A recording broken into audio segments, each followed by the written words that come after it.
ইসরায়েলের বর্তমান অবস্থা মরুভূমির এক উটের গল্পের মতো। একবার এক লোক মরুভূমির মধ্যে তাঁবুটা নিয়ে আশ্রয় নিয়েছিল।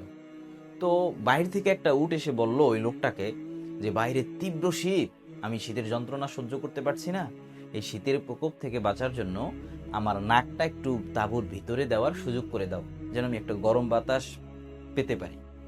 তো ওই লোকটা মায়া করে উটটাকে বলল ঠিক আছে, তুমি নাকটা ভিতরে দিতে পারো। কিছুক্ষণ পরে উটটা বলল কি, আমার যদি মাথাটা একটু ভিতরে দিতে পারতাম তাঁবুর মধ্যে তাহলে আরো ভালো লাগতো।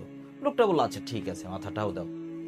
এর কিছুক্ষণ পরে উটটা বলল যে আমার গলাটাকে একটু ভিতরে দেওয়ার সুযোগ করে দিলে অনেক ভালো হতো, বাইরে আসলেই অনেক ঠান্ডা। তো লোকটা বলল আচ্ছা ঠিক আছে, গলাটাও ভিতরে দাও। এর কিছুক্ষণ পরে উটটা করলো কি, তার পুরা শরীরটাকে তাঁবুর মধ্যে ঢুকিয়ে দিল। এখন তাঁবু তো ছোট্ট জায়গা, সেখানে আহ, লোকটারই থাকতে কষ্ট হচ্ছিল। যখন উটটা ভিতরে ঢুকে গেল, জায়গা তো মোটেও নাই, তখন উটটা লোকটাকে বলল যে এখানে তো দুইজনের একজন থাকতে পারবে, দুইজন একসাথে থাকতে পারবে না। আর যেহেতু আমি বড় মোটা, অতএব এখানে আমি থাকবো, তুমি বের হয়ে যাও। এই যে গল্পটা, এই গল্পটা কিন্তু ইসরায়েলের সাথে মিলে যায়।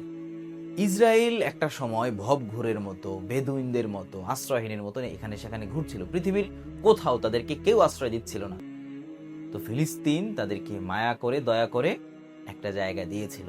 আজ সেই মরুভূমির উটের মতো ইসরায়েলবাসী ফিলিস্তিনকে একটু একটু করে ফিলিস্তিন থেকে উৎখাত করার সমস্ত ব্যবস্থা করে রেখেছে।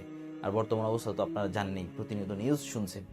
এই জন্য কোনো কাউকে আশ্রয় দেওয়ার ক্ষেত্রে এবং না দেওয়ার ক্ষেত্রে এই উট এবং ইসরায়েলের ব্যাপারটা মাথায় রাখবেন, তাহলে হয়তো আপনি ঠকবেন না ইনশাআল্লাহ।